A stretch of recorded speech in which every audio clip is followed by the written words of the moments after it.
Hey there, friends, and welcome to Heavenly Minded Home. Now, we've been sharing a lot around here about what it was like for our family in Western North Carolina going through Hurricane Helene, and honestly, just all the aftermath of everything that has come out over the past couple weeks. And now we begin to focus our prayers not only to our community here, but also to all of those down in Florida as more storms are just coming because unfortunately we are here at the beginning of hurricane season. And so it seems like it's going to be quite a difficult year.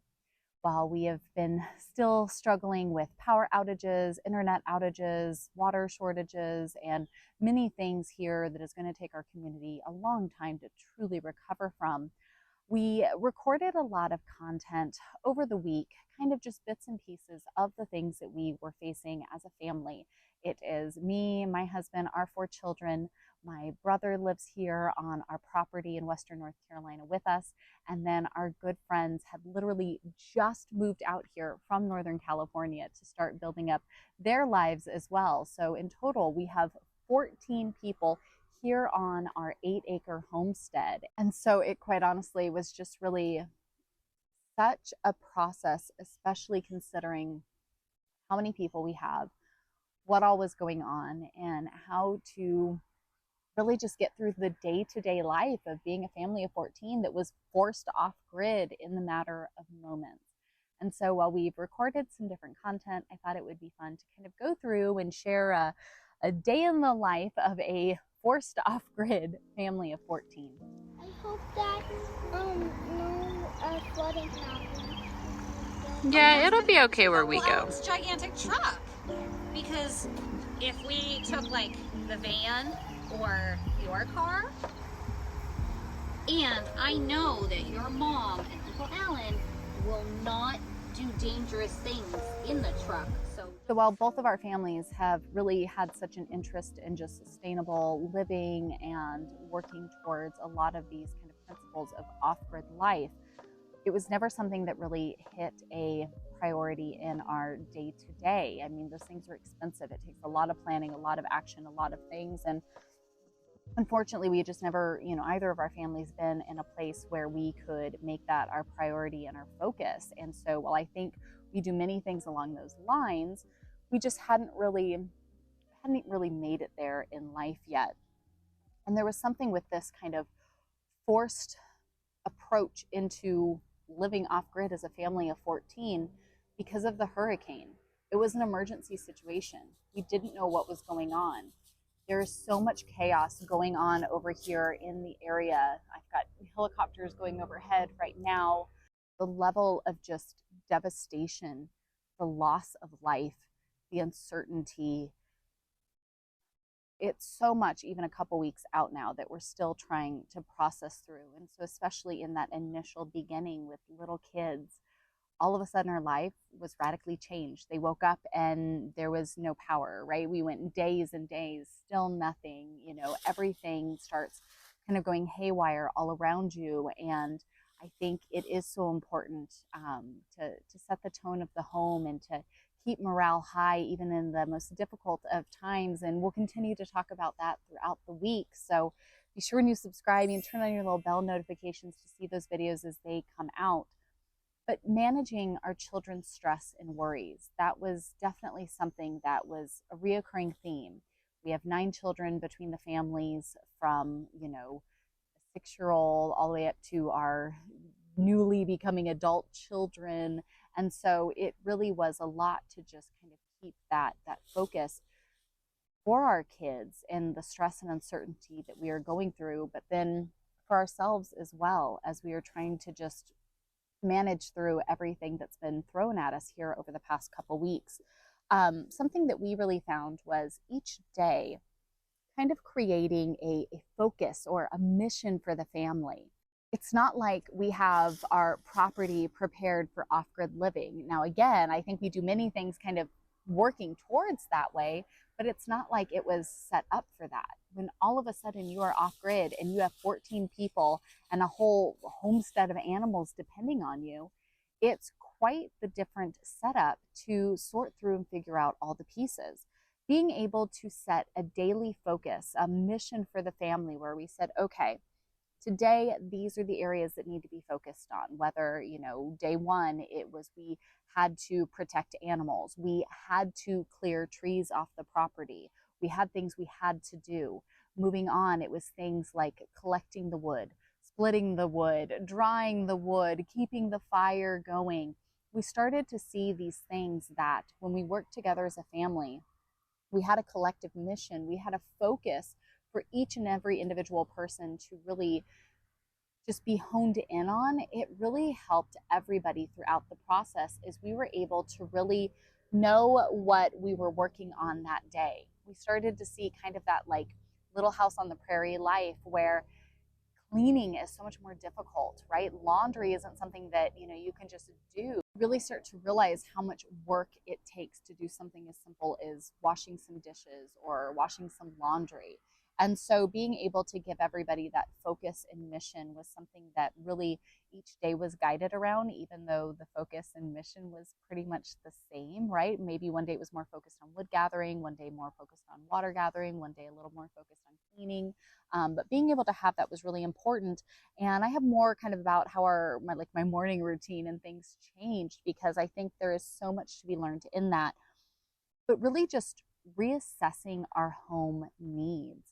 We started getting some things in, picking up some supplies, getting supplies from good friends and neighbors, and seeing what we needed to do when all of a sudden, you have no electric, you have no water. What can we cook that, little refrigeration, little cooking and heating, little, resources needed for it. As we started to go through that, it really was like, okay, all of a sudden, everything in your house that you have set up is not very helpful.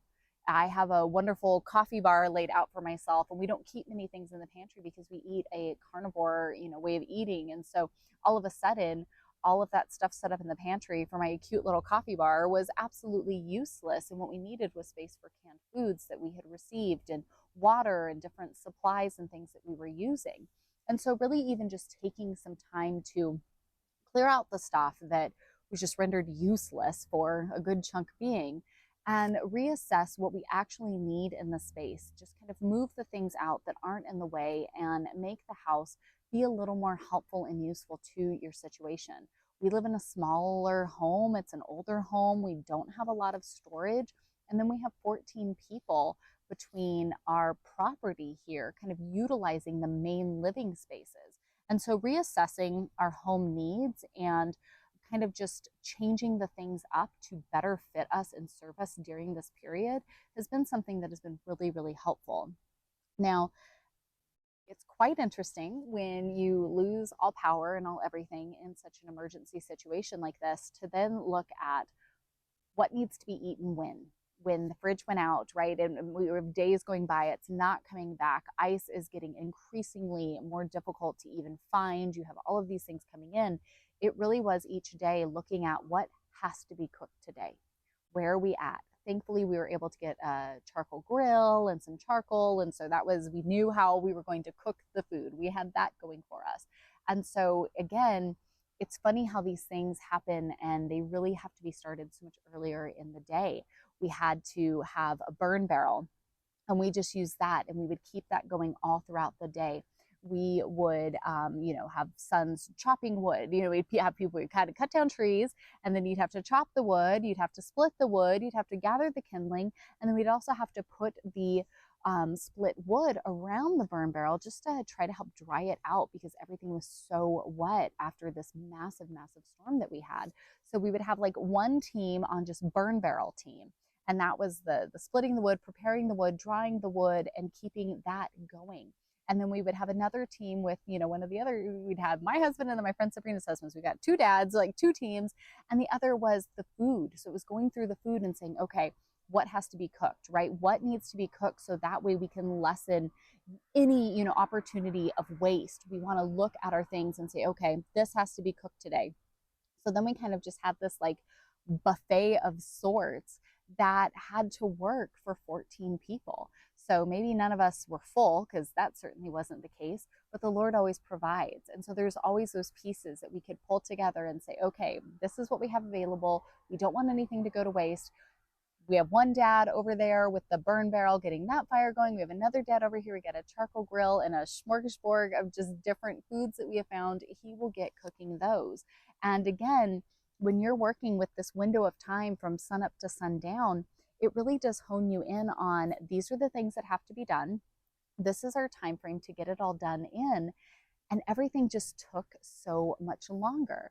But there's something about the slower pace of it all that I think is so beautiful and so absolutely on my list of things to talk about in future videos that I think regardless of whether or not you are currently going through a massive hurricane barreling through you, Lord willing, you're not, there's so much to be learned through that I think could really help all of us in our lives regardless of the season we're currently in. But being able to focus on and be intentional and thoughtful with our food. What needs to be eaten? What needs to be used up? What do we have? How can we configure this?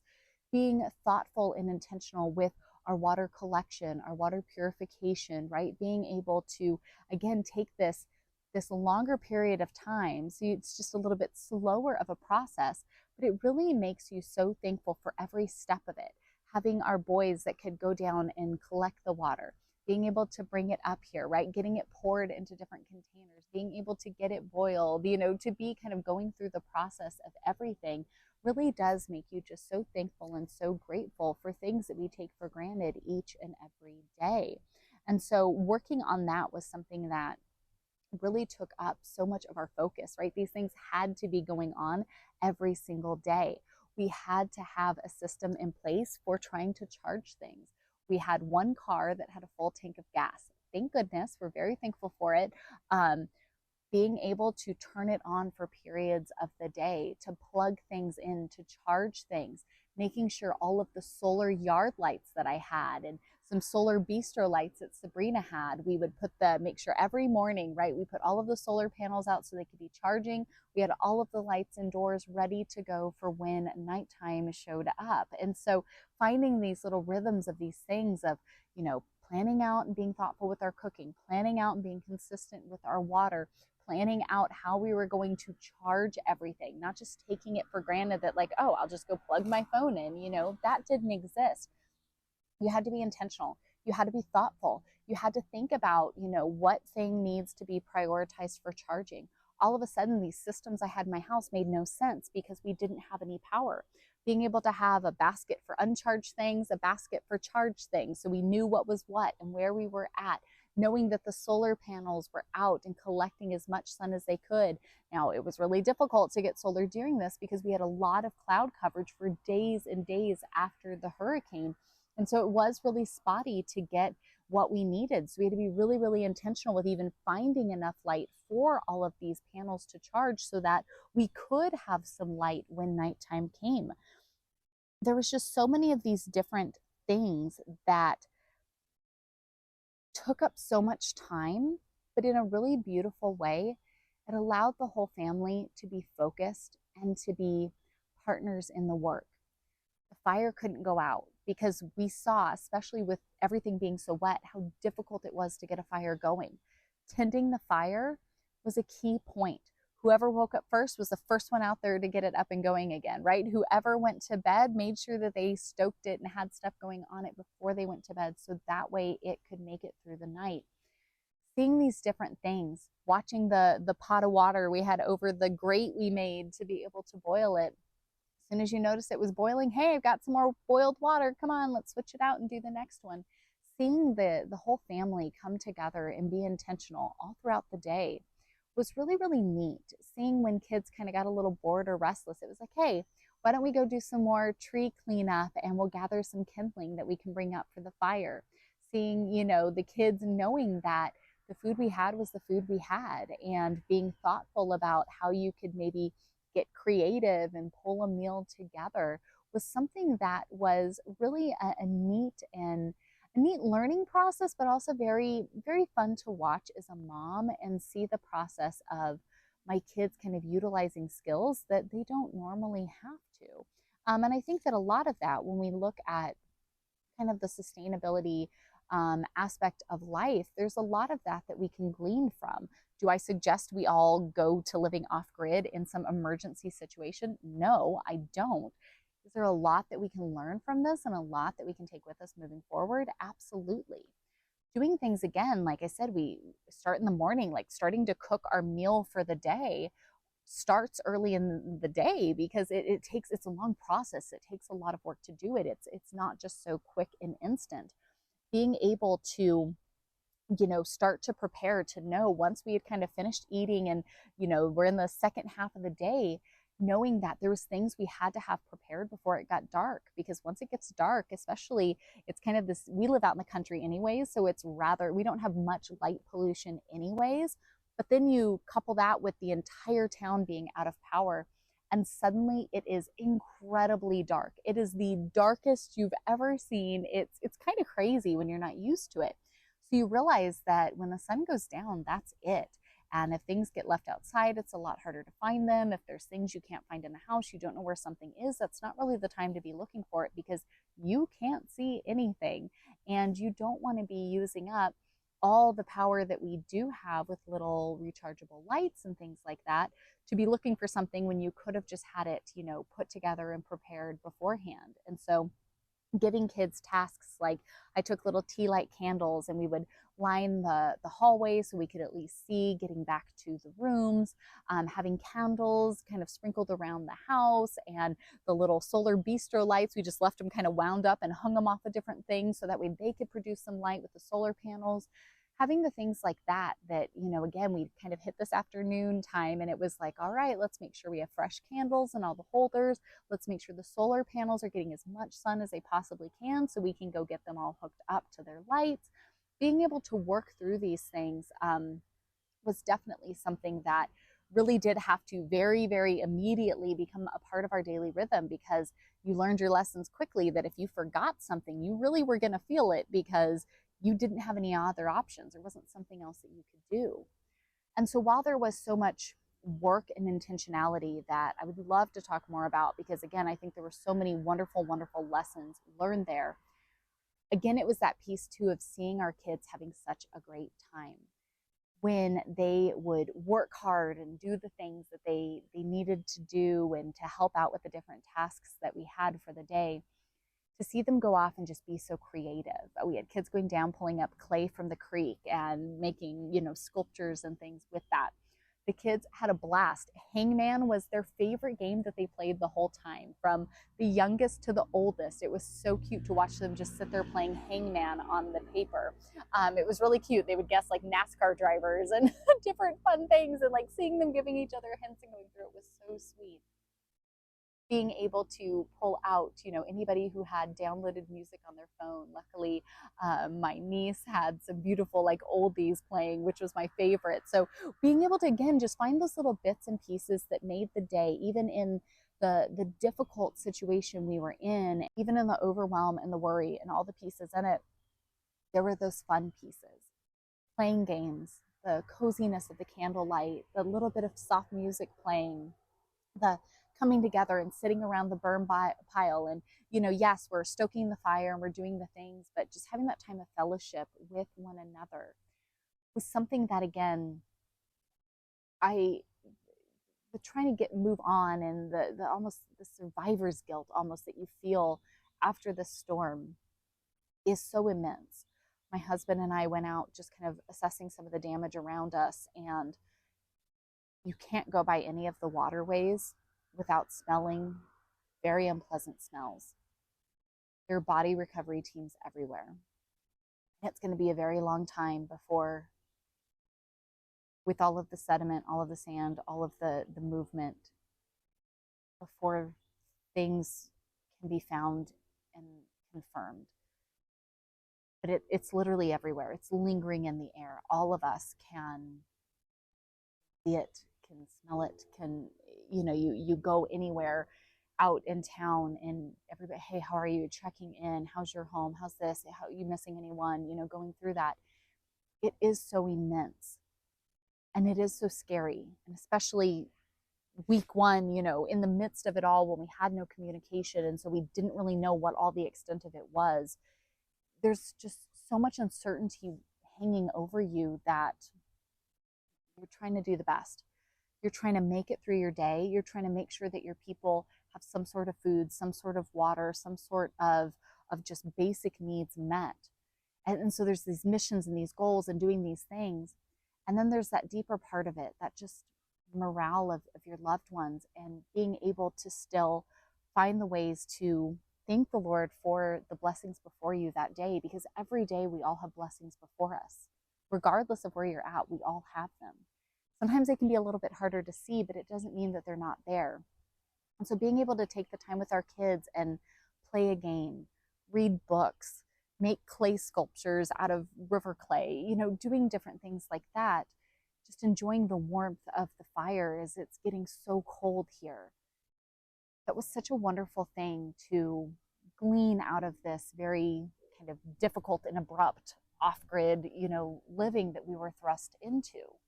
And so I think that being able to share about how our days have been lately, but being able to share, I think, the deeper lessons. None of us know when we're going to have some sort of emergency situation fall upon us. No one out here could have prepared for this. This was so over the top of anything. The estimates of the amount of water that fell on us throughout the storm, it's just so almost ludicrous, because it was not at all anything that this area experiences. That's not how really anyone gets storms like this, and so the whole thing was just so catastrophic. And so there's the process of getting through that and understanding that. But again, I think we never want to lose those lessons that the Lord lays out for us, and being able to say, wow, sometimes I am facing really difficult times in life that are unexpected. It doesn't have to be an unexpected, historical hurricane. It could just be an unexpected time of life. Sometimes there's hardships, there's sickness, there's new babies, there's changes, there's, just things that happen in life. And it's how we go about them. It's how we deal with them. It's what we learn through them and from them, and how we apply that to the time that we go on. And so while our day in the life was really a lot of focusing on those core elements of water, fire, food, right? These core things, and trying to make home work for us in this new normal that we suddenly had to put together, finding little bits of beauty to weave throughout our days so that we could still pour into our children and refill their feelings of just peace and comfort and home, even in difficult situations. We did that. We were getting through it, day by day, little bit by little bit, but we're also gleaning from those lessons that we can continue to pour into our lives and where we go from here. So I hope that sharing a little bit could maybe be a hope and a blessing to someone else. If you're like us and you're out here in Western North Carolina, maybe down in South Carolina, up in Tennessee or Virginia, and even some of you down there in Georgia, I know how to deal with this as well. If you had to go through this, we'd love to hear from you all. And if there's any way that we can help, please reach out and let us know.